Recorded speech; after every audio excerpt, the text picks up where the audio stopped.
Tell me about yourself. I'd like to hear about you. Tell me about yourself. Tell me about yourself. What's your story? Tell me about yourself. Tell me about yourself. No, really, tell me about yourself. So hey there everybody, how you doing? My name is Mukhtar. How do you answer the very dreaded question, tell me about yourself?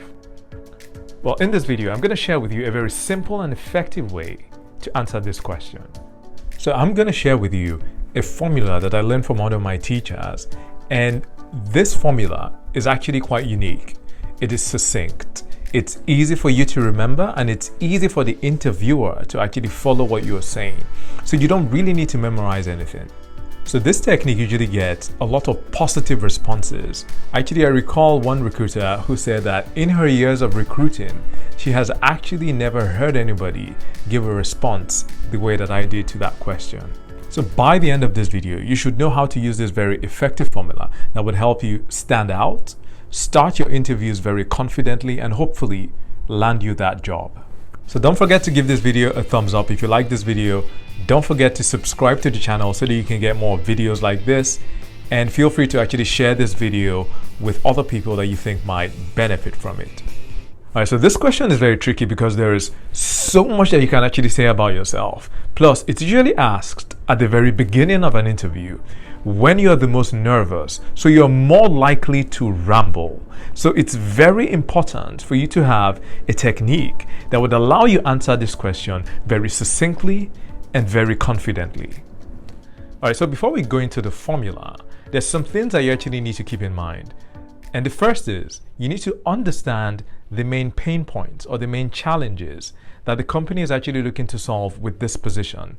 And you can do this by looking at the job description, by doing some research online, or maybe even speaking to some people that actually work in the company before your interview. And sometimes you may not actually be able to understand the challenges that they're looking to solve until you go into the interview. And in that case, go into the interview with a hypothesis and then build upon that as you gather more information in the interview. So remember to understand the main challenges or the main pain points that the company is actually looking to solve with this position. So the second thing you need to do is to think like a consultant. And what do I mean by that? A consultant is usually brought in to solve complex problems. So I'm going to tell you a quick story. The other day at home, we had a plumbing situation. The tap to one of the faucets in our bathrooms blew up, and we had water everywhere. We had to shut off the main valve to the house, so we didn't have any water at home. So we immediately called for a plumber. And when the plumber came, we were ecstatic. We couldn't wait for the plumber to actually do his job.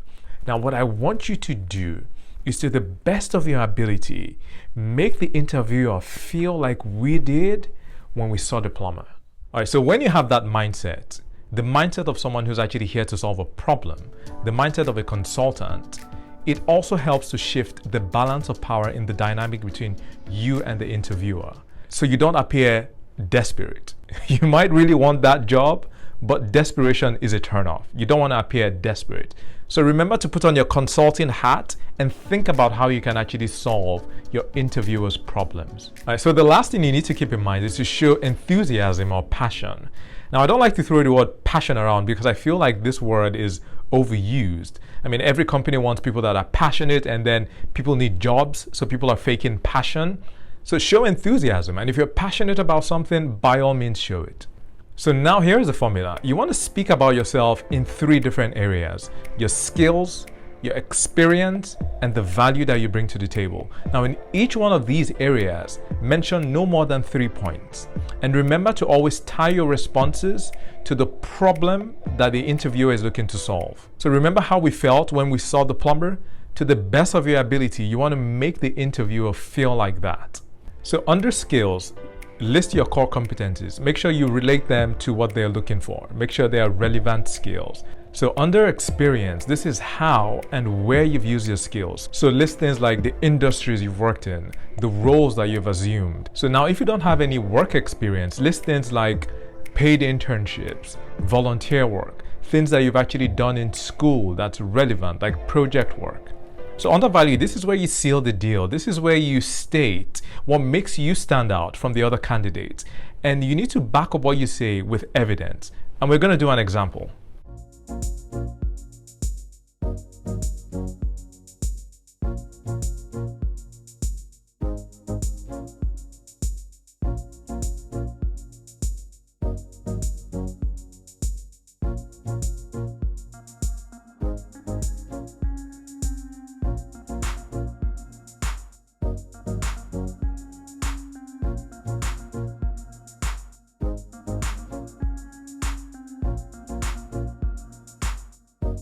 Well, first of all, I would like to say thank you for actually inviting me to this interview. Usually when I get asked this question, I like to talk about myself in three different areas: my skills, my experience, and the value that I bring to the table. So in terms of my skills, my core competencies are project management and team leadership. Now, in terms of my experience, I've worked in the pharmaceutical industry, in the retail industry, and now in the tech industry. And I have worked as a project manager, a program manager, and now the director of one of the largest divisions in my company. Now, in terms of the value that I bring to the table, I'm very adept at running large, complex projects. I did successfully run a $70 million project. And the other value that I bring to the table is that I have very sound leadership abilities. I did manage a team of about 30 people, and every year we actually surpassed our revenue targets. All right, so that's me in a nutshell: my skills, my experience, and the value that I bring to the table. And I'm more than happy to delve into any specifics if you have any questions. All right, so there you go. This is the formula. Using this formula should hopefully help you stand out, start your interview very strong, and hopefully land that job. All right, so don't forget to give this video a thumbs up if you like this video. Don't forget to subscribe to the channel so that you can get more videos like this. And feel free to spread the message by sharing this video so that other people can benefit from it. Until next time, take care.